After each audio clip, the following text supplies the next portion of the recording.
ਵਿਦੇਸ਼ ਜਾਣ ਦੇ ਤੁਹਾਡੇ ਸੁਪਨੇ ਨੂੰ ਨਾ ਸਿਰਫ ਸਾਕਾਰ ਕਰਦਾ ਬਲਕਿ ਤੁਹਾਨੂੰ ਸਹੀ ਰਾਏ ਦਿੰਦਾ। ਪੀਟੀਸੀ ਨਿਊਜ਼ ਦਾ ਖਾਸ ਉਪਰਾਲਾ ਰੈਫਲਸ ਐਡੂਸਿਟੀ ਪ੍ਰੈਜ਼ੈਂਟਸ ਇਮੀਗ੍ਰੇਸ਼ਨ ਹੈਲਪਲਾਈਨ ਲੈ ਹਾਜ਼ਰ ਹਾਂ ਮੈਂ। ਤੇ ਜੋ ਨੰਬਰ ਤੁਹਾਡੀ ਸਕਰੀਨ ਤੇ ਆ ਰਿਹਾ ਹੈ ਜੋ ਕਿ ਹੈ 8604710471, ਇਸ ਉੱਤੇ ਤੁਸੀਂ ਮਿਸਡ ਕਾਲ ਕਰ ਦਿਓ ਜਾਂ WhatsApp ਕਰ ਦਿਓ। ਸਾਡੀ ਟੀਮ ਤੁਹਾਡੇ ਨਾਲ ਸੰਪਰਕ ਕਰਦੀ ਹੈ ਅਤੇ ਇਮੀਗ੍ਰੇਸ਼ਨ ਨਾਲ ਜੁੜੇ ਤੁਹਾਡੇ ਸਵਾਲ ਜਾਣਦੀ ਹੈ। ਤੇ ਪਿਛਲੇ ਹਫਤੇ ਪਿਛਲੇ ਪ੍ਰੋਗਰਾਮ ਵਿੱਚ ਅਸੀਂ ਬਹੁਤ ਹੀ ਵਿਸਤਾਰਪੂਰਵਕ ਚਰਚਾ ਕੀਤੀ ਸੀ ਸਟੂਡੈਂਟ ਵੀਜ਼ਾ ਨੂੰ ਲੈ ਕੇ।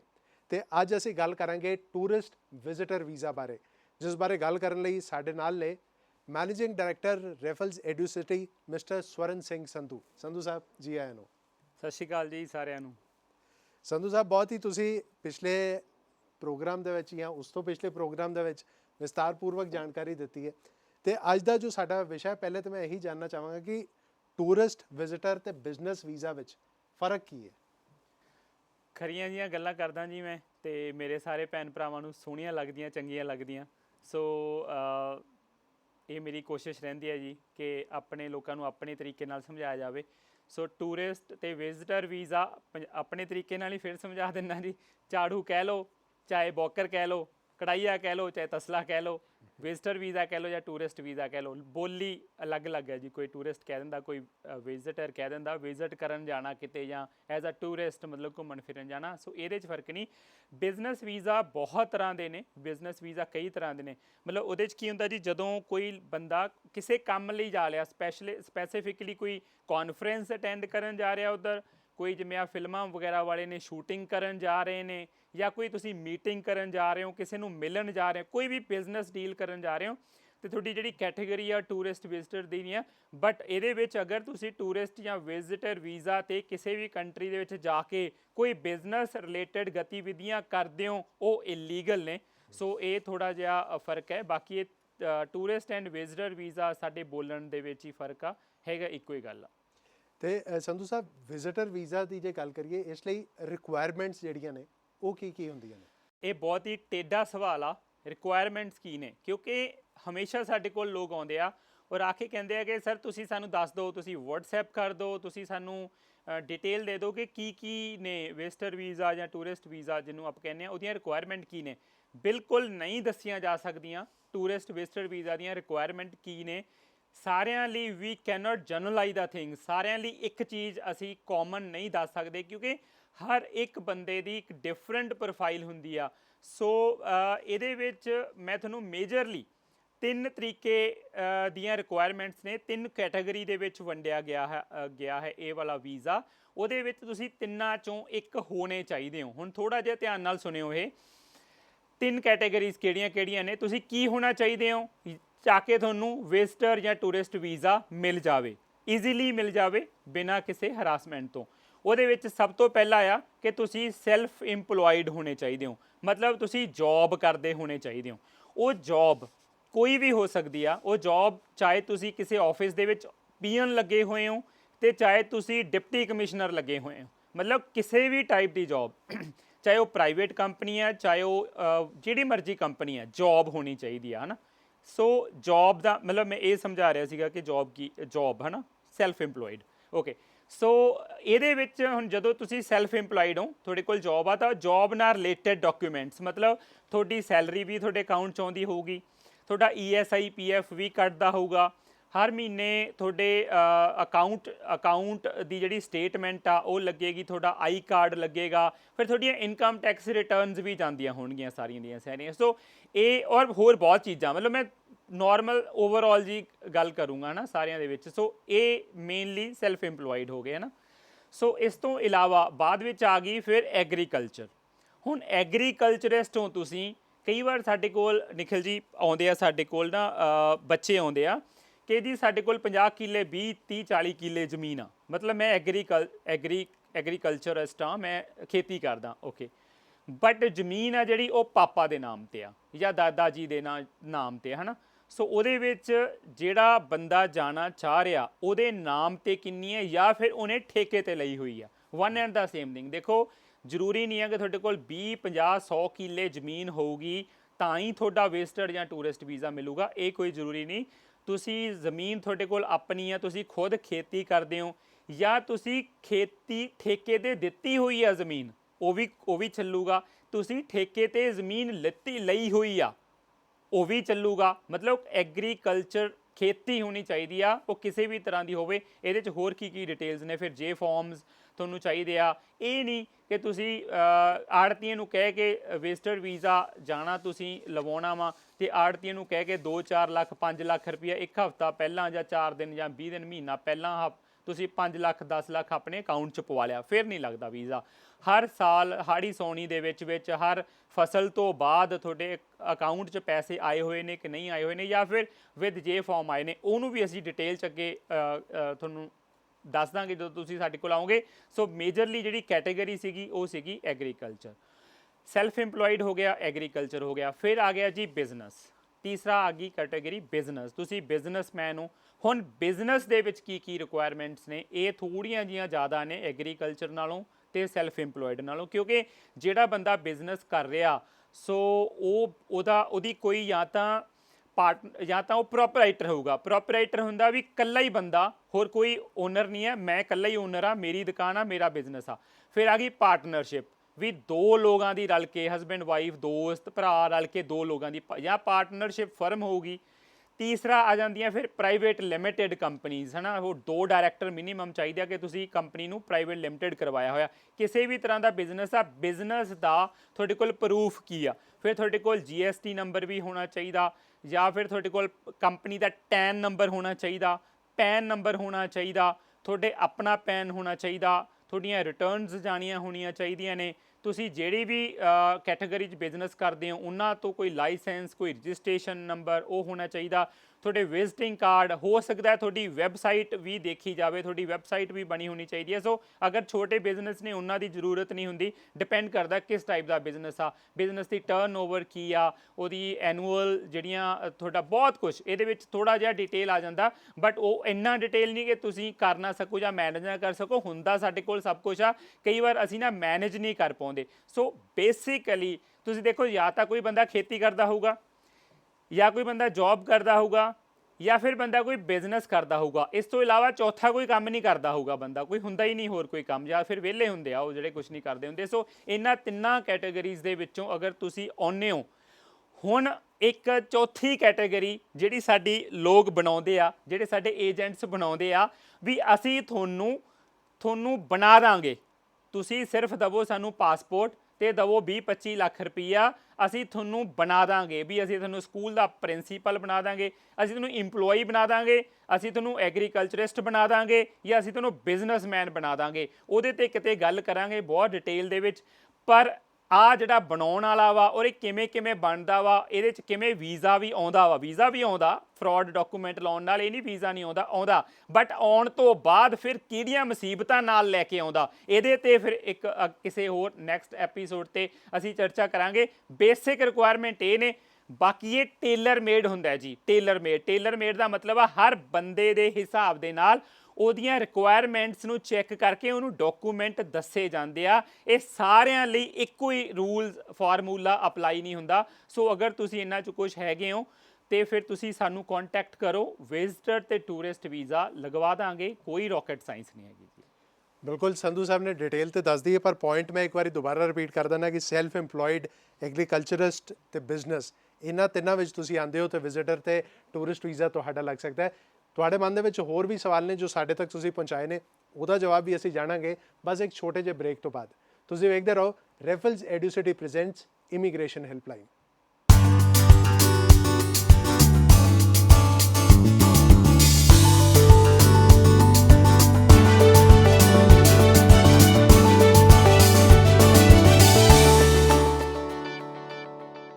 ਬ੍ਰੇਕ ਤੋਂ ਬਾਅਦ ਤੁਹਾਡਾ ਸਵਾਗਤ ਹੈ। ਤੁਸੀਂ ਵੇਖ ਰਹੇ ਹੋ ਰੈਫਲਸ ਐਡੂਸਿਟੀ ਪ੍ਰੈਜ਼ੈਂਟਸ ਇਮੀਗ੍ਰੇਸ਼ਨ ਹੈਲਪਲਾਈਨ, ਤੇ ਅੱਜ ਦਾ ਸਾਡਾ ਵਿਸ਼ਾ ਟੂਰਿਸਟ ਵਿਜ਼ਿਟਰ ਵੀਜ਼ਾ ਹੈ। ਤੇ ਸਾਡੇ ਨਾਲ ਨੇ managing director ਰੈਫਲਸ ਐਡੂਸਿਟੀ mister Swaran Singh Sandhu. ਤੇ ਸੰਧੂ ਸਾਹਿਬ, ਸਟੂਡੈਂਟ ਵੀਜ਼ਾ ਤੇ ਸਟੂਡੈਂਟ ਬਾਹਰ ਜਾਂਦਾ ਹੈ, ਸਾਲ 6 ਮਹੀਨੇ ਬਾਅਦ ਉਹਦੇ ਮਾਪਿਆਂ ਦਾ ਵੀ ਦਿਲ ਕਰਦਾ, ਪੇਰੈਂਟਸ ਦਾ ਦਿਲ ਕਰਦਾ ਹੈ ਕਿ ਉਹਨੂੰ ਮਿਲਣ ਜਾਇਆ ਜਾਵੇ, ਪਰ ਅਮੂਮਨ ਵੇਖਿਆ ਜਾਂਦਾ ਹੈ ਕਿ ਕਈ ਇਨਕੁਆਇਰੀਜ਼ ਵੀ ਸਾਡੇ ਕੋਲ ਆਈਆਂ ਨੇ ਕਿ ਉਹਨਾਂ ਦਾ ਵੀਜ਼ਾ ਜਿਹੜਾ ਹੈ ਉਹ ਰਿਫਿਊਜ਼ ਹੋ ਜਾਂਦਾ ਹੈ। ਇਹਦੇ ਪਿੱਛੇ ਦਾ ਕਾਰਨ ਕੀ ਹੈ? ਬਹੁਤ ਵਧੀਆ ਕੁਐਸਚਨ ਆ ਜੀ। ਪੇਰੈਂਟਸ ਦਾ ਵੀਜ਼ਾ ਰਿਜੈਕਟ ਕਿਉਂ ਹੋ ਜਾਂਦਾ? ਜਿਨ੍ਹਾਂ ਦੇ ਬੱਚੇ ਕੈਨੇਡਾ ਚਲੇ ਗਏ ਉਹਨਾਂ ਦਾ ਵੀਜ਼ਾ ਰਿਜੈਕਟ ਕਿਉਂ ਹੋ ਜਾਂਦਾ, ਉਹ ਤੁਸੀਂ ਸੱਚੀ ਹੈਰਾਨ ਹੋਵੋਗੇ ਸੁਣ ਕੇ ਵੀ ਉਹਨਾਂ ਦਾ ਵੀਜ਼ਾ ਰਿਜੈਕਟ ਹੁੰਦਾ ਉਹਨਾਂ ਨੂੰ ਭੇਜਣ ਵਾਲੇ ਏਜੰਟਾਂ ਦੀ ਵਜ੍ਹਾ ਕਰਕੇ। ਮਤਲਬ ਸੀਰੀਅਸਲੀ ਸਹੀ ਹੈ ਇਹ ਗੱਲ। ਤੁਸੀਂ ਹੁਣ ਸੋਚਣਾ ਵੀ ਇਹ ਕੀ ਇੱਧਰ ਕਿੱਧਰੋਂ ਕਿੱਧਰ ਮਿਲ ਗਈ ਇਹ ਗੱਲ ਕਹਾਣੀ ਜਾ ਕੇ, ਬਟ ਹੈ ਇਹ ਗੱਲ ਸੱਚੀ। ਤੁਹਾਡੇ ਬੱਚਿਆਂ ਨੂੰ ਜਿਹੜੇ ਏਜੰਟ ਨੇ ਭੇਜਿਆ ਉਹ ਜ਼ਿੰਮੇਵਾਰ ਆ, ਤੁਹਾਡਾ ਵੀਜ਼ਾ ਨਹੀਂ ਲੱਗਦਾ। ਹੁਣ ਧਿਆਨ ਨਾਲ ਸੁਣੋ ਮੈਂ ਕੀ ਕਹਿਣਾ ਚਾਹ ਰਿਹਾ।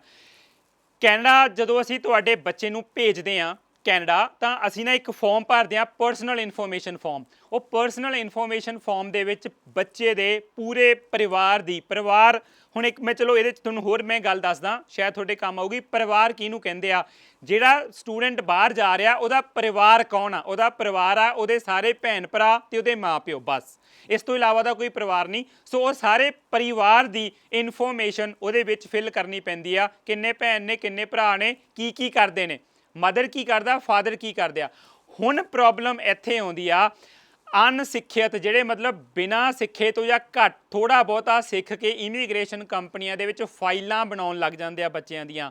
ਉਹ ਫਾਈਲ ਬਣਾਉਣ ਵਾਲਿਆਂ ਨੂੰ ਇਹ ਸਮਝਾ ਦਿੱਤਾ ਜਾਂਦਾ ਵੀ ਜੇ ਤੂੰ ਇਹ ਉਹ ਏਜੰਟ ਜਾਂ ਉਹਦਾ ਓਨਰ ਜਾਂ ਮੈਨੇਜਰ ਸਮਝਾਉਂਦਾ ਹੋਊਗਾ ਵੀ ਬੱਚੇ ਦੀ ਪ੍ਰੋਫਾਈਲ ਵਧੀਆ ਤੋਂ ਵਧੀਆ ਬਣਾਈ, ਉਹਦੇ ਪੇਰੈਂਟਸ ਨੂੰ ਐਨ ਪੂਰਾ ਮਾਲਦਾਰ, ਪੂਰਾ ਵਧੀਆ ਜ਼ਿਆਦਾ ਇਨਕਮ ਵਾਲਾ ਦਿਖਾਈ, ਤਾਂ ਉਹ ਬੱਚੇ ਦਾ ਵੀਜ਼ਾ ਲੱਗ ਜਾਊਗਾ। ਹੁਣ ਉਹ ਵੀ ਅੱਗਿਓਂ ਕੀ ਕਰਦਾ, ਸਟਾਫ ਵੀ ਅੱਗਿਓਂ ਕੀ ਕਰਦਾ, ਬੱਚੇ ਦੇ ਫਾਦਰ ਦੇ ਅੱਗੇ ਇੱਕ ਨਾ ਕਾਲਮ ਹੁੰਦਾ ਆਕੂਪੇਸ਼ਨ, ਕੰਮ ਕੀ ਕਰਦਾ, ਉਹਦੇ ਅੱਗੇ ਹੁੰਦੀ ਆ ਐਨੂਅਲ ਇਨਕਮ, ਵੀ ਸਾਲਾਨਾ ਕਿੰਨੀ ਕਮਾਈ ਕਰਦਾ ਵਾ, ਉਹਦੇ ਅੱਗੇ 10 ਲੱਖ 12 ਲੱਖ 8 ਲੱਖ ਕੁਝ ਵੀ ਪਾ ਦਿੰਦੇ ਆ, ਇਹ ਦਿਖਾਉਣ ਲਈ ਕਿ ਬੱਚੇ ਦੇ ਪੇਰੈਂਟਸ ਕੋਲ ਬਹੁਤ ਪੈਸਾ ਵਾ ਤੇ ਬਹੁਤ ਵਧੀਆ ਆਮਦਨ ਆ, ਇਹਨੂੰ ਵੀਜ਼ਾ ਦੇਵੋ। ਵੀਜ਼ਾ ਵੀ ਆ ਜਾਂਦਾ। ਇਹਦੇ ਵਿੱਚ ਕੁਝ ਡਾਕੂਮੈਂਟ ਲਗਾਉਣ ਦੀ ਜ਼ਰੂਰਤ ਨਹੀਂ ਹੁੰਦੀ। ਜਦੋਂ ਨਾਰਮਲ ਪ੍ਰੋਸੀਜਰ ਦੇ ਵਿੱਚ ਤੁਸੀਂ ਜਾ ਰਹੇ ਹੋ ਉਹਦੇ ਵਿੱਚ SDS ਦੇ ਵਿੱਚ ਸਾਨੂੰ ਡਾਕੂਮੈਂਟ ਨਹੀਂ ਲਾਉਣੇ ਪੈਂਦੇ ਨਾਲ, ਵੀ ਜੋ ਤੁਸੀਂ ਲਿਖ ਰਹੇ ਹੋ ਆਕੂਪੇਸ਼ਨ ਉਹ ਹੈਗਾ ਵੀ ਆ ਨਾਲ ਕਿ ਨਹੀਂ, ਉਹਦੇ ਡਾਕੂਮੈਂਟ ਨਹੀਂ ਲਾਉਣੇ ਪੈਂਦੇ। ਸੋ ਉਹਦੇ ਵਿੱਚ ਕੀ ਕਰਦੇ ਆ, ਕਿਸੇ ਫਾਦਰ ਨੂੰ ਜਨਰਲੀ ਪੁੱਛਿਆ ਜਾਂਦਾ ਕਿ ਤੁਸੀਂ ਕੀ ਕਰਦੇ ਹੋ ਜੀ, ਉਹ ਕਹਿੰਦਾ ਜੀ ਮੈਂ ਜੋ ਵੀ ਖੇਤੀ ਕਰਦਾ ਵਾਂ, ਜਾਂ ਮੈਂ ਖੇਤੀ ਨਹੀਂ ਕਰਦਾ, ਜਾਂ 2 ਕਿੱਲੇ 1 ਕਿੱਲੇ ਜ਼ਮੀਨ ਆ, ਜਾਂ ਮੈਂ ਟਰੱਕ ਚਲਾਉਣਾ, ਮੈਂ ਕਾਰ ਚਲਾਉਣਾ, ਮੈਂ ਟੈਕਸੀ ਚਲਾਉਣਾ, ਮੇਰੀ ਛੋਟੀ ਮੋਟੀ ਦੁਕਾਨ ਆ, ਛੋਟਾ ਮੋਟਾ ਬਿਜ਼ਨਸ ਆ, ਜਾਂ ਮੇਰਾ ਛੋਟਾ ਮੋਟਾ ਡੇਅਰੀ ਫਾਰਮਿੰਗ ਆ। ਉਹਦੇ ਵਿੱਚ ਉਹਨੂੰ ਵੱਡਾ ਬਣਾ ਕੇ ਲਿਖ ਦਿੰਦੇ ਆ। ਉਹ ਕਹਿੰਦਾ ਜੀ ਛੋਟਾ ਜਿਹਾ ਡੇਅਰੀ ਫਾਰਮ ਆ, ਉਹਨੂੰ ਵੱਡਾ ਬਣਾ ਦੇਣਗੇ ਕਿ ਡੇਅਰੀ ਫਾਰਮ ਆ ਔਰ ਆਮਦਨ ਹੋ ਰਹੀ ਆ 10 ਲੱਖ, ਜਾਂ ਫਿਰ ਟਰਾਂਸਪੋਰਟਰ ਬਣਾ ਦੇਣਗੇ, ਜਾਂ ਕੁਛ ਵੀ। ਮਦਰ ਨੂੰ ਹਾਊਸ ਵਾਈਫ ਹੁੰਦੀਆਂ ਨੇ ਨਾਰਮਲੀ ਸਾਡੀਆਂ ਪਿੰਡਾਂ ਦੀਆਂ ਭੈਣਾਂ ਸਾਰੀਆਂ, ਉਹਨਾਂ ਨੂੰ ਚੱਕ ਕੇ ਦੋ ਹੀ ਚੀਜ਼ਾਂ ਆਉਂਦੀਆਂ ਇਹਨਾਂ ਨੂੰ, ਇਮੀਗ੍ਰੇਸ਼ਨ ਵਾਲੀ ਕੰਪਨੀ ਵਾਲਿਆਂ ਨੂੰ 2 ਹੀ ਚੀਜ਼ਾਂ, ਜਾਂ ਬੁਟੀਕ ਆ ਜਾਂ ਫਿਰ ਉਹਨਾਂ ਦੀ ਬਿਊਟੀ ਪਾਰਲਰ ਆ, ਬਸ। ਹਰ ਇੱਕ ਨੂੰ ਚੱਕ ਕੇ 2 ਚੀਜ਼ਾਂ ਬਣਾ ਦਿੰਦੇ ਨੇ। ਹੁਣ ਜਿਵੇਂ ਮੈਂ ਦੱਸਿਆ ਸੀਗਾ ਤੁਹਾਨੂੰ, ਜੇ ਬੁਟੀਕ ਆ ਮਤਲਬ ਬਿਜ਼ਨਸ ਕਰਦੇ ਆ, ਜੇ ਬਿਊਟੀ ਪਾਰਲਰ ਆ ਮਤਲਬ ਬਿਜ਼ਨਸ ਕਰਦੇ ਆ। ਕੰਪਨੀ ਰਜਿਸਟਰਡ ਕਿੱਥੇ ਆ, ਕਿਹੜੀ ਕੰਪਨੀ ਰਜਿਸਟਰਡ ਸੀ, ਕਿਹੜੀ ਵੈਬਸਾਈਟ ਬਣੀ ਹੋਈ ਆ, ਕਿਹੜੀ ਬੈਂਕ 'ਚ ਅਕਾਊਂਟ ਖੁੱਲ੍ਹਿਆ, ਕਿਹੜਾ ਪੈਨ ਕਾਰਡ, ਕਿਹੜਾ ਉਹਨਾਂ ਦਾ ਬਿਜ਼ਨਸ ਦੇ ਪ੍ਰੂਫ, ਉਹ ਤਾਂ ਹੈਗੇ ਨਹੀਂ, ਬਟ ਉਹ ਲਿਖਿਆ ਹੋਇਆ। ਹੁਣ ਹੁੰਦਾ ਕੀ ਆ, ਇਨਫੋਰਮੇਸ਼ਨ ਲਿਖਤੀ, ਬੱਚੇ ਦਾ ਵੀਜ਼ਾ ਆ ਗਿਆ, ਬੱਚਾ ਕੈਨੇਡਾ ਚਲਾ ਗਿਆ। ਹੁਣ ਥੋੜ੍ਹੀ ਦੇਰ ਬਾਅਦ 6 ਮਹੀਨੇ ਬਾਅਦ ਬੱਚਿਆਂ ਦਾ ਮਾਂ-ਪਿਓ ਦਾ ਮਨ ਕਰਦਾ ਕਿ ਬੱਚਿਆਂ ਕੋਲ ਜਾਈਏ, ਬੱਚੇ ਕਹਿੰਦੇ ਆ ਸਾਨੂੰ ਆ ਕੇ ਮਿਲ ਕੇ ਜਾਓ। ਹੁਣ ਉਹ ਬੰਦਾ ਜੇ ਜਾਂ ਤਾਂ ਉਸੇ ਏਜੰਟ ਕੋਲ ਜਾਊਗਾ ਜਿਹਨੇ ਉਹਦਾ ਵੀਜ਼ਾ ਲਵਾਇਆ, ਅਗਰ ਸਹੀ ਚੰਗੀ ਸਰਵਿਸ ਦਿੱਤੀ ਹੋਊਗੀ ਤਾਂ ਉਹਦੇ ਕੋਲ ਜਾਊਗਾ। ਉਹਦੇ ਕੋਲ ਜਾ ਕੇ ਹੁਣ ਉੱਥੇ ਹੁੰਦਾ ਕੀ ਹੈ ਕਿ ਜਿਹੜੀਆਂ ਉਸ ਟਾਈਮ 'ਤੇ ਲੜਕੀਆਂ ਹੁੰਦੀਆਂ ਜੋਬ ਕਰਦੀਆਂ, ਉਹ ਤਾਂ ਛੱਡ ਕੇ ਚਲੇ ਗਈਆਂ ਹੁੰਦੀਆਂ ਨੇ, ਜਾਂ ਉਹ ਭੁੱਲ ਗਈਆਂ ਹੁੰਦੀਆਂ ਵੀ ਅਸੀਂ ਇਹਦਾ ਕੀ ਲਿਖਿਆ ਸੀਗਾ ਫਾਰਮ ਦੇ ਵਿੱਚ, ਸੇਵ ਤਾਂ ਕੀਤਾ ਨਹੀਂ ਹੁੰਦਾ ਫਾਰਮ, ਨਾ ਉਹਦੀ ਕੋਈ ਕਾਪੀ ਰੱਖੀ ਹੁੰਦੀ ਆ, ਨਾ ਉਹ ਫਾਰਮ ਦੀ ਕੋਈ ਕਾਪੀ ਬੱਚਿਆਂ ਨੂੰ ਦਿੱਤੀ ਹੁੰਦੀ ਆ ਵੀ ਆ ਤੁਸੀਂ ਰੱਖ ਲਓ, ਕਦੇ ਕੱਲ੍ਹ ਨੂੰ ਸਾਡੇ ਕੋਲੋਂ ਨਹੀਂ ਕਿਸੇ ਕੋਲੋਂ ਵੀ ਜਾਣਾ ਹੋਇਆ ਤੁਹਾਨੂੰ ਪਤਾ ਹੋਵੇ ਤੁਹਾਡੀ ਔਰ ਤੁਹਾਡੇ ਮਾਂ-ਪਿਓ ਦੀ ਕੀ ਇਨਫੋਰਮੇਸ਼ਨ ਭਰੀ ਹੋਈ ਆ, ਉਹ ਵੀ ਕੋਈ ਨਹੀਂ ਦਿੰਦਾ। ਹੁਣ ਉਹਦਾ ਚੱਕ ਕੇ ਉਹਨੂੰ ਪੁੱਛਦੇ ਆ ਤੁਸੀਂ ਕੀ ਕਰਦੇ ਹੋ, ਜੋ ਹੁੰਦਾ ਉਹ ਦੱਸ ਦਿੰਦਾ ਵੀ ਮੈਂ ਆਹ ਕਰਦਾ ਵਾਂ, ਉਹਦੇ ਉਹ ਪ੍ਰੂਫ ਲਾ ਦਿੰਦੇ ਆ ਨਾਲ। ਅੰਦਰ ਜਾਂਦਾ, ਜਦੋਂ ਹਾਈ ਕਮਿਸ਼ਨ ਦੇ ਵਿੱਚ ਫਾਈਲ ਜਾਂਦੀ ਆ ਉਹ ਮਿਸਮੈਚ ਹੋ ਜਾਂਦੀ ਆ ਕਿ ਪਹਿਲਾਂ ਇਨਫੋਰਮੇਸ਼ਨ ਹੋਰ ਭਰੀ ਹੁੰਦੀ ਆ, ਹੁਣ ਇਨਫੋਰਮੇਸ਼ਨ ਹੋਰ ਆ। ਸੋ ਇਹ ਇੱਕ ਬਹੁਤ ਵੱਡੀ ਪ੍ਰੋਬਲਮ ਆ। ਇਹ ਮਤਲਬ ਸਾਰਿਆਂ ਨਾਲ ਇਹ ਨਹੀਂ ਹੁੰਦਾ, ਹੋਰ ਬਹੁਤ ਰੀਜ਼ਨ ਹੁੰਦੇ ਆ ਕਈਆਂ ਦੇ। ਤੁਹਾਡੀ ਫਾਈਲ ਵਧੀਆ ਤਰੀਕੇ ਨਾਲ ਨਹੀਂ ਲਾਈ, ਜਾਂ ਜਿਵੇਂ ਤੁਸੀਂ ਐਗਰੀਕਲਚਰਿਸਟ ਹੋ, ਆੜ੍ਹਤੀਏ ਤੋਂ ਲੈ ਕੇ ਪਹਿਲਾਂ ਹਫ਼ਤਾ ਪਹਿਲਾਂ, 10 ਦਿਨ ਪਹਿਲਾਂ, ਮਹੀਨਾ ਪਹਿਲਾਂ 15 ਲੱਖ 10 ਲੱਖ ਰੁਪਈਆ ਇੱਕਦਮ ਟਰਾਂਸਫਰ ਕਰ ਲਿਆ ਤੁਸੀਂ ਆਪਣੇ ਅਕਾਊਂਟ ਦੇ ਵਿੱਚ, ਕਿਸੇ ਭੈਣ ਭਰਾ ਤੋਂ 5-4 ਲੱਖ ਰੁਪਈਆ ਲੈ ਲਿਆ ਵੀ ਇੱਕ ਏਜੰਟ ਨੇ ਕਿਹਾ ਜੀ ਤੁਹਾਡੇ ਅਕਾਊਂਟ 'ਚ 5 ਲੱਖ ਰੁਪਇਆ ਚਾਹੀਦਾ, ਕੋਈ ਗੱਲ ਨਹੀਂ ਹੋ ਜਾਊਗਾ ਜੀ। ਕਿਸੇ ਭੈਣ ਭਰਾ ਨੂੰ ਫੋਨ ਕੀਤਾ 5 ਲੱਖ ਪਾ ਦੀ ਮੇਰੇ ਅਕਾਊਂਟ 'ਚ, ਉਹ ਵੀ ਇੱਕ ਵਜ੍ਹਾ ਹੁੰਦੀ ਆ ਵੀਜ਼ਾ ਰਿਜੈਕਸ਼ਨ ਦੀ। 100 ਵਜ੍ਹਾ ਹੋ ਸਕਦੀਆਂ ਨੇ, ਕਿਹੜੀ ਵਜ੍ਹਾ ਨਾਲ ਤੁਹਾਡਾ ਵੀਜ਼ਾ ਰਿਜੈਕਟ ਹੁੰਦਾ, ਬਹੁਤ ਜ਼ਿਆਦਾ ਇਹਦੇ ਕਾਰਨ ਹੋ ਸਕਦੇ ਆ। ਬਟ ਜਿਹੜਾ ਮੇਜਰਲੀ ਕਾਰਨ ਆ, ਬੱਚੇ ਜਿਹੜੇ ਬਾਹਰ ਗਏ ਹੁੰਦੇ ਆ ਉਹਨਾਂ ਦੇ ਪੇਰੈਂਟਸ ਦਾ ਜਦੋਂ ਬਾਰ-ਬਾਰ ਵੀਜ਼ਾ ਰਿਜੈਕਟ ਹੁੰਦਾ, ਉਹਦਾ ਮੇਜਰ ਕਾਰਨ 70-80% ਰੀਜ਼ਨ ਇਹੀ ਹੁੰਦਾ ਵੀ ਉਹਨਾਂ ਦੀ ਇਨਫੋਰਮੇਸ਼ਨ ਗਲਤ ਭਰੀ ਹੁੰਦੀ ਆ ਪਹਿਲਾਂ, ਤੇ ਬਾਅਦ ਵਿੱਚੋਂ ਕੋਈ ਹੋਰ ਇਨਫੋਰਮੇਸ਼ਨ ਭਰ ਦਿੰਦੇ ਆ। ਹੁਣ ਇਹਦਾ ਹੱਲ ਕੀ ਆ? ਅਗਰ ਐਵੇਂ ਹੋ ਜਾਵੇ ਤਾਂ ਇਹਦਾ ਹੱਲ ਕੀ ਆ? ਬਹੁਤ ਸਾਰੇ ਤਰੀਕੇ ਨੇ ਜੀ ਜਿਨ੍ਹਾਂ ਦੇ ਨਾਲ ਇਹ ਦੁਬਾਰਾ ਫਾਈਲ ਬਣਾ ਕੇ ਵਧੀਆ ਤਰੀਕੇ ਨਾਲ ਰੀਪ੍ਰੈਜ਼ੈਂਟ ਕੀਤੀ ਜਾ ਸਕਦੀ ਹੈ। ਦੇਖੋ ਸਾਰੇ ਕਹਿੰਦੇ ਆ ਉਹ ਜੀ ਇੰਟਰਨੈਟ ਤੋਂ ਚੈੱਕ ਕਰ ਲਓ, ਚੈੱਕਲਿਸਟ ਕਰ ਲਓ, ਐਂ ਕਰ ਲਓ, ਆਹੀ ਤਾਂ 4 ਡਾਕੂਮੈਂਟ ਹੁੰਦੇ ਆ। ਉਹ ਡਾਕੂਮੈਂਟ ਸਟੈਂਡਰਡ ਹੁੰਦੇ ਆ, ਸਾਰਿਆਂ ਦੇ ਉੱਪਰ ਉਹ ਐਪਲੀਕੇਬਲ ਨਹੀਂ ਹੁੰਦੇ। ਹਰ ਬੰਦੇ ਦੀ ਆਪਣੀ ਡਿਫਰੈਂਟ ਪ੍ਰੋਫਾਈਲ ਹੁੰਦੀ ਆ, ਉਹਦੇ ਹਿਸਾਬ ਨਾਲ ਉਹਨੂੰ ਡਾਕੂਮੈਂਟਸ ਤਿਆਰ ਕਰਕੇ ਫਾਈਲ ਸਬਮਿਟ ਕੀਤੀ ਜਾਂਦੀ ਆ। ਸੋ ਇੱਕ ਬਹੁਤ ਵੱਡਾ ਕਾਰਨ ਆ ਤੁਹਾਡਾ ਬੱਚਿਆਂ ਦੇ ਮਾਪਿਓ ਦਾ ਵੀਜ਼ਾ ਜਦੋਂ ਬਾਰ-ਬਾਰ ਰਿਜੈਕਟ ਹੁੰਦਾ ਤਾਂ ਏਜੰਟਾਂ ਦੀ ਗਲਤੀ ਨਾਲ। ਇਹਨੂੰ ਠੀਕ ਕੀਤਾ ਜਾ ਸਕਦਾ, ਕਿਵੇਂ ਕੀਤਾ ਜਾ ਸਕਦਾ? ਜਦੋਂ ਆਪਣੀ ਪ੍ਰੋਫਾਈਲ ਲੈ ਕੇ ਮਿਲੋਗੇ ਤੁਹਾਨੂੰ ਪੂਰਾ ਐਕਸਪਲੇਨ ਕਰਕੇ ਪ੍ਰੋਪਰ ਗਾਈਡ ਕੀਤਾ ਜਾਊਗਾ। ਦੇਖੋ visitor visa, tourist visa easy ਨਹੀਂ ਆ ਜਿੰਨਾ ਲੋਕਾਂ ਨੇ ਸਮਝਿਆ ਹੋਇਆ। ਰੌਕਟ ਸਾਇੰਸ ਵੀ ਨਹੀਂ ਆ ਕਿ ਲੱਗੂਗਾ ਹੀ ਨਹੀਂ। ਸਹੀ ਜਗ੍ਹਾ ਤੇ ਸਹੀ ਪਲੇਟਫਾਰਮ ਤੇ ਅਗਰ ਪਹੁੰਚੋ ਤੁਸੀਂ, ਤੇ ਇਹ ਬਹੁਤ ਹੀ ਔਖਾ ਕੰਮ ਨਹੀਂ ਆ। ਅਸੀਂ ਵਧੀਆ ਤਰੀਕੇ ਨਾਲ ਫਾਈਲ ਬਣਾ ਕੇ ਐਮਬੈਸੀ ਲਗਾ ਕੇ ਤੁਹਾਨੂੰ ਵੀਜ਼ਾ ਲੈ ਕੇ ਦੇ ਸਕਦੇ ਹਾਂ। ਬਟ ਇੱਕ ਵਾਰ ਅਗਰ ਤੁਸੀਂ ਸਾਨੂੰ ਸੇਵਾ ਦਾ ਮੌਕਾ ਦਿਓ। ਬਿਲਕੁਲ, ਬਹੁਤ ਬਾਰੀਕੀਆਂ ਨੇ ਇਹਨਾਂ ਵਿੱਚ ਜਿਸ ਬਾਰੇ ਵਿਸਤਾਰਪੂਰਵਕ ਜਾਣਕਾਰੀ ਸੰਧੂ ਸਾਹਿਬ ਨੇ ਦਿੱਤੀ ਹੈ। ਸਵਾਲਾਂ ਦਾ ਸਿਲਸਿਲਾ ਇਸੇ ਤਰ੍ਹਾਂ ਚੱਲਦਾ ਰਹੇਗਾ। ਤੁਸੀਂ ਵੇਖਦੇ ਰਹੋ ਰੈਫਲਸ ਐਡੂਸਿਟੀ ਪ੍ਰੈਜ਼ੈਂਟਸ ਇਮੀਗ੍ਰੇਸ਼ਨ ਹੈਲਪਲਾਈਨ।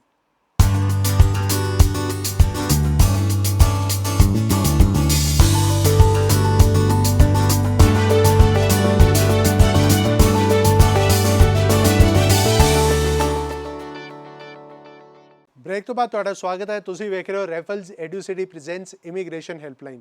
ਤੇ ਸੰਧੂ ਸਾਹਿਬ, ਟੂਰਿਸਟ ਵਿਜ਼ਿਟਰ ਵੀਜ਼ਾ ਨੂੰ ਲੈ ਕੇ ਬਹੁਤ ਹੀ ਵਿਸਤਾਰਪੂਰਵਕ ਤੁਸੀਂ ਜਾਣਕਾਰੀ ਦੇ ਰਹੇ ਹੋ। ਤੇ ਸਾਡੀ ਇਮੀਗ੍ਰੇਸ਼ਨ ਹੈਲਪਲਾਈਨ ਉੱਤੇ ਇੱਕ ਸਵਾਲ ਜਿਹੜਾ ਹੈ ਉਹ ਬਾਰ-ਬਾਰ ਆ ਰਿਹਾ, ਉਹ ਇਹ ਹੈ ਕਿ ਇਸ ਕਰੋਨਾ ਕਾਲ ਦੇ ਵਿੱਚ ਵਿਜ਼ਿਟਰ ਤੇ ਟੂਰਿਸਟ ਵੀਜ਼ਾ ਨੂੰ ਲੈ ਕੇ ਕਰੰਟ ਸਿਚੁਏਸ਼ਨ ਕੀ ਹੈ? ਹਾਂਜੀ, ਅੱਜ ਜੋ ਕਰੰਟ ਸਿਚੁਏਸ਼ਨ ਹੈਗੀ ਆ ਉਹ ਸਿਰਫ ਐਸੈਂਸ਼ੀਅਲ ਜਿਹੜੇ ਕੰਮ ਨੇ ਉਹਨਾਂ ਲਈ ਹੀ ਲੋਕ ਜਾ ਸਕਦੇ ਆ। ਫਿਰ ਬਹੁਤ ਸਾਰੇ ਲੋਕਾਂ ਨੂੰ ਐਂ ਲੱਗਦਾ ਕਿ ਉਹ ਚਲਾ ਗਿਆ, ਉਹ ਵੀ ਚਲਾ ਗਿਆ। ਜਿਹੜੇ ਜਾ ਰਹੇ ਨੇ ਉੱਧਰ, ਜਾਂ ਤਾਂ ਸਟੂਡੈਂਟਸ ਜਾ ਰਹੇ ਨੇ, ਕੈਨੇਡਾ ਦੀ ਅਗਰ ਆਪਾਂ ਗੱਲ ਕਰਦੇ ਹਾਂ, ਜਾਂ US ਦੀ ਗੱਲ ਕਰਦੇ ਹਾਂ, ਤਾਂ ਉੱਧਰ ਜਿਨ੍ਹਾਂ ਕੋਲ PR ਆ, ਗ੍ਰੀਨ ਕਾਰਡ ਆ ਜਿਨ੍ਹਾਂ ਕੋਲ, ਜਾਂ ਸਿਟੀਜ਼ਨਸ਼ਿਪ ਆ, ਉਹ ਹੀ ਜਾ ਰਹੇ ਨੇ। ਜਾਂ ਫਿਰ ਜਿਹੜੇ ਲੋਕ ਅਸੈਂਸ਼ੀਅਲ ਚਾਹੁੰਦੇ ਨੇ, ਮਤਲਬ ਜਿਹੜੀਆਂ ਬਹੁਤ ਜ਼ਰੂਰੀ ਚੀਜ਼ਾਂ ਨੇ, ਜ਼ਰੂਰੀ ਜੌਬ ਨੇ, ਜ਼ਰੂਰੀ ਕੰਮ ਨੇ ਜਿਹੜੇ ਉਹਨਾਂ 'ਚ ਇਨਵੋਲਵ ਨੇ, ਉਹ ਸਿਰਫ ਜਾ ਰਹੇ ਨੇ ਘੁੰਮਣ ਫਿਰਨ ਲਈ। ਤੇ ਮੇਰੇ ਖਿਆਲ 'ਚ ਅਸੀਂ ਇੱਧਰੋਂ ਆਪਾਂ ਨੂੰ ਇੱਧਰ ਵੀ ਅਲਾਊਡ ਨਹੀਂ ਆ ਕਿ ਆਪਾਂ ਬਹੁਤ ਜ਼ਿਆਦਾ ਘੁੰਮੀਏ ਫਿਰੀਏ। ਸੋ ਫੋਰਨ 'ਤੇ ਬਿਲਕੁਲ ਵੀ ਅਲਾਊਡ ਨਹੀਂ ਆ। ਬਟ ਇਹਦੇ ਨਾਮ 'ਤੇ ਵੀ ਇੱਕ ਬਹੁਤ ਜ਼ਿਆਦਾ ਵੱਡਾ ਜਿਹੜਾ ਹੈਗਾ ਆ, ਲੋਕਾਂ ਨੂੰ ਗੁੰਮਰਾਹ ਕਰੀ ਜਾ ਰਹੇ ਨੇ ਕਿ ਅਸੀਂ ਹੁਣ ਥੋੜ੍ਹਾ ਜਿਹਾ ਵੀਜ਼ਾ ਈਜ਼ੀ ਹੋਇਆ ਤੁਸੀਂ ਲੈ ਆਓ, ਅਸੀਂ ਤੁਹਾਨੂੰ ਇੰਨੇ ਪੈਸੇ ਲਵਾਂਗੇ, ਤੁਹਾਨੂੰ ਵੀਜ਼ਾ ਲਗਵਾ ਦਾਂਗੇ। ਨਹੀਂ ਲੱਗ ਰਿਹਾ। ਸਿਰਫ ਜਿੱਦਾਂ ਇੰਗਲੈਂਡ ਆ ਉਹਦੇ ਵਿੱਚ ਵੀ ਕੁਝ ਸਪੈਸੀਫਿਕ ਕੈਟੇਗਰੀਜ਼ ਵਾਲੇ ਹੀ ਲੋਕ ਜਾ ਪਾ ਰਹੇ ਨੇ। ਹੋਰ ਕੈਨੇਡਾ ਦੀ, ਨਿਊਜ਼ੀਲੈਂਡ, ਆਸਟ੍ਰੇਲੀਆ ਬਿਲਕੁਲ ਬੰਦ ਨੇ, US ਵੀ ਬੰਦ ਆ। ਕੈਨੇਡਾ ਦੇ ਵਿੱਚ ਸਟੂਡੈਂਟ ਮੈਂ ਤੁਹਾਨੂੰ ਦੱਸਿਆ ਜਾ ਰਹੇ ਨੇ। ਸੋ ਬਟ ਇਹਦੇ ਵਿੱਚ ਬਹੁਤ ਸਾਰੇ ਜਿਹੜੇ ਕੁਝ ਮਿਸਗਾਈਡ ਕਰੀ ਜਾ ਰਹੇ ਨੇ ਕੁਝ ਲੋਕ ਨੇ। ਆਪਾਂ ਏਜੰਟ ਜਾਂ ਕੰਸਲਟੈਂਟ ਵੀ ਨਹੀਂ ਬੋਲਦੇ ਉਹਨਾਂ ਨੂੰ, ਉਹ ਬਿਲਕੁਲ ਵਪਾਰੀ ਨੇ, ਜਿਨ੍ਹਾਂ ਨੂੰ ਦਾ ਮਕਸਦ ਸਿਰਫ ਪੈਸਾ ਕਮਾਉਣਾ ਜਾਂ ਇਕੱਠਾ ਕਰਨਾ ਝੂਠ ਬੋਲ ਕੇ। ਇਹਦੇ ਵਿੱਚ ਇੱਕ ਹੋਰ ਹੈ ਨਿਖਿਲ ਜੀ, ਇੱਕ ਜਿਹੜੀ ਐਡ ਔਨ ਮੈਂ ਇੱਕ ਦੱਸਣਾ ਚਾਹੁੰਦਾ। ਜਿਵੇਂ ਮੈਂ ਤੁਹਾਨੂੰ ਪਹਿਲਾਂ 3 ਕੈਟਾਗਰੀਜ਼ ਦੱਸੀਆਂ ਸੀਗੀਆਂ ਕਿ ਜੌਬ ਆ, ਜਾਂ ਤੁਹਾਡਾ ਐਗਰੀਕਲਚਰ ਆ, ਜਾਂ ਤੁਸੀਂ ਬਿਜ਼ਨਸ ਹੋ। ਇਹਦੇ ਵਿੱਚ ਬਹੁਤ ਸਾਰਾ ਇੱਕ ਇਹੋ ਜਿਹਾ ਲੌਬੀ ਆ, ਇਹੋ ਜਿਹੇ ਲੋਕ ਨੇ ਜਿਹੜੇ ਕਹਿੰਦੇ ਆ ਸਿਰਫ ਪਾਸਪੋਰਟ ਲੈ ਕੇ ਆਓ ਸਾਡੇ ਕੋਲ, ਬਾਕੀ ਸਾਰਾ ਕੰਮ ਅਸੀਂ ਤੁਹਾਡਾ ਖੁਦ ਕਰਾਂਗੇ। ਮਤਲਬ ਤੁਹਾਨੂੰ ਪ੍ਰਿੰਸੀਪਲ ਵੀ ਆਪ ਬਣਾ ਦਾਂਗੇ ਅਸੀਂ ਤੁਹਾਨੂੰ, ਜਾਂ ਕੋਈ ਕੁਝ ਵੀ ਬਿਜ਼ਨਸਮੈਨ ਵੀ ਅਸੀਂ ਬਣਾ ਦਾਂਗੇ, ਮਤਲਬ ਜੌਬ ਵਾਲੇ ਵੀ ਅਸੀਂ ਬਣਾ ਦਾਂਗੇ, ਖੇਤੀ ਵਾਲੇ ਵੀ ਅਸੀਂ ਬਣਾ ਦਾਂਗੇ, ਬਿਜ਼ਨਸਮੈਨ ਵੀ ਤੁਹਾਨੂੰ ਅਸੀਂ ਬਣਾ ਦਾਂਗੇ। ਇਹਦੇ ਵਿੱਚ ਕਈ ਵਾਰ ਉਹ ਵੀਜ਼ਾ ਵੀ ਲੈਣ 'ਚ ਸਫਲ ਹੋ ਜਾਂਦੇ ਆ ਝੂਠ ਬੋਲ ਕੇ ਜਾਂ ਤੁਹਾਡੀ ਗਲਤ ਪ੍ਰੋਫਾਈਲ ਬਣਾ ਕੇ। ਪਰ ਇਹ ਐਵੇਂ ਦੇ ਲਏ ਹੋਏ ਵੀਜ਼ੇ ਤੁਹਾਨੂੰ ਕਿਹੜੀਆਂ ਮੁਸੀਬਤਾਂ 'ਚ ਫਸਾ ਸਕਦੇ ਆ। ਮਤਲਬ ਕਿ ਜੇਲ੍ਹ 'ਚ ਵੀ ਭੇਜ ਸਕਦੇ ਆ, ਤੁਹਾਨੂੰ ਡਿਪੋਰਟ ਵੀ ਕਰਵਾ ਸਕਦੇ ਆ। ਇਹਦੇ ਬਾਰੇ ਵੀ ਕਦੇ ਬਹੁਤ ਜ਼ਿਆਦਾ ਵਿਸਤਾਰ ਦੇ ਵਿੱਚ ਆਪਾਂ ਗੱਲ ਕਰਾਂਗੇ। ਸੋ ਆਪਣਾ ਪਾਸਪੋਰਟ ਦੇ ਕੇ ਕਿਸੇ ਨੂੰ ਵੀ ਇਹ ਨਾ ਕਹੋ ਕਿ ਮੈਨੂੰ ਭਾਈ ਲਾ ਦੇ ਵੀਜ਼ਾ, ਮੈਨੂੰ ਲੈ ਦੇ, ਜਿੱਥੋਂ ਦਾ ਵੀ ਵੀਜ਼ਾ ਲੈ ਕੇ ਦੇ ਸਕਦਾ, ਬਾਕੀ ਸਾਰੇ ਕਾਗਜ਼ ਤੂੰ ਤਿਆਰ ਕਰ ਲਈ, ਇੰਨੇ ਪੈਸੇ ਲੈ ਲਾ ਤੂੰ ਸਾਡੇ ਕੋਲੋਂ। ਇਹ ਨਹੀਂ ਕਰਨਾ। ਅੱਜ ਵੀਜ਼ਾ ਨਹੀਂ ਲੱਗ ਰਿਹਾ, ਜਿੱਦਣ ਟੂਰਿਸਟ ਵਿਜ਼ਿਟਰ ਵੀਜ਼ੇ ਖੁੱਲੇ ਇਸੇ ਹੀ ਮੰਚ ਤੇ, ਇਸੇ ਹੀ ਪਲੇਟਫਾਰਮ ਤੇ ਆਪਾਂ ਅਨਾਉਂਸ ਕਰਾਂਗੇ ਇੰਨੀ ਤਰੀਕ ਤੋਂ ਖੁੱਲ ਗਿਆ, ਆ ਜਾਓ ਹੁਣ ਆਪਾਂ ਤੁਹਾਨੂੰ ਬਾਹਰ ਭੇਜਾਂਗੇ। ਸੋ ਹਜੇ ਕਰੰਟ ਸਿਚੁਏਸ਼ਨ ਦੇ ਵਿੱਚ ਆਪੋ ਆਪਣੇ ਘਰਾਂ 'ਚ ਬੈਠੋ, ਸੇਫ ਰਹੋ। ਬਿਲਕੁਲ, ਕਰੰਟ ਸਿਚੁਏਸ਼ਨ ਨੂੰ ਲੈ ਕੇ ਜੋ ਤੁਹਾਡੇ ਮਨ ਵਿੱਚ ਡਾਊਟ ਨੇ ਉਹ ਮੈਨੂੰ ਲੱਗਦਾ ਹੈ ਇਸ ਵਾਰਤਾ ਤੋਂ ਬਾਅਦ ਬਿਲਕੁਲ ਕਲੀਅਰ ਹੋ ਗਏ ਹੋਣਗੇ। ਤੇ ਅੱਜ ਦਾ ਜਿਹੜਾ ਸਾਡਾ ਵਿਸ਼ਾ ਹੈ ਟੂਰਿਸਟ ਤੇ ਵਿਜ਼ਿਟਰ ਵੀਜ਼ਾ, ਇਸ ਨੂੰ ਲੈ ਕੇ ਜੋ ਮੁੱਖ ਪੁਆਇੰਟਸ ਰਹੇ ਨੇ ਉਸ ਉੱਤੇ ਵੀ ਮੁੜ ਤੋਂ ਇੱਕ ਝਾਤ ਪਾਉਂਦੇ ਹਾਂ।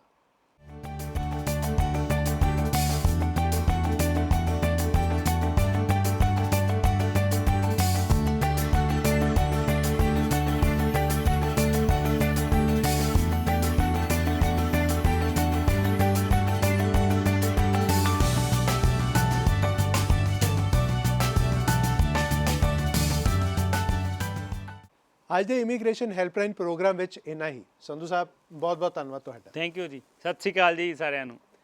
ਤੇ ਅਗਲੇ ਹਫਤੇ ਦਾ ਸਾਡਾ ਵਿਸ਼ਾ ਹੈ ਪੈਕੇਜ ਸਿਸਟਮ। ਇਹ ਕੀ ਭਲਾ ਹੈ, ਇਸ ਮੁਤਲਕ ਬਹੁਤ ਸਾਰੇ ਖੁਲਾਸੇ ਹੋਣਗੇ। ਤੇ ਜੋ ਨੰਬਰ ਤੁਹਾਡੀ ਸਕਰੀਨ ਤੇ ਆ ਰਿਹਾ ਜੋ ਕਿ ਹੈ 8604710471, ਇਸ ਉੱਤੇ ਮਿਸਡ ਕਾਲ ਕਰਨੀ ਜਾਂ WhatsApp ਕਰਨਾ ਨਾ ਭੁੱਲਿਓ। ਸਾਡੀ ਟੀਮ ਤੁਹਾਡੇ ਨਾਲ ਸੰਪਰਕ ਕਰੇਗੀ ਅਤੇ ਇਸ ਮੁਤਲਕ ਤੁਹਾਡੇ ਸਵਾਲ ਜਾਣੇਗੀ। ਅਗਲੇ ਹਫਤੇ ਫਿਰ ਹੋਵੇਗੀ ਮੁਲਾਕਾਤ। ਦਿਓ ਇਜਾਜ਼ਤ ਤੇ ਵੇਖਣਾ ਭੁੱਲਿਓ ਨਾ ਰੈਫਲਸ ਐਡੂਸਿਟੀ ਪ੍ਰੈਜ਼ੈਂਟਸ ਇਮੀਗ੍ਰੇਸ਼ਨ ਹੈਲਪਲਾਈਨ। ਰੱਬ ਰੱਖਾ।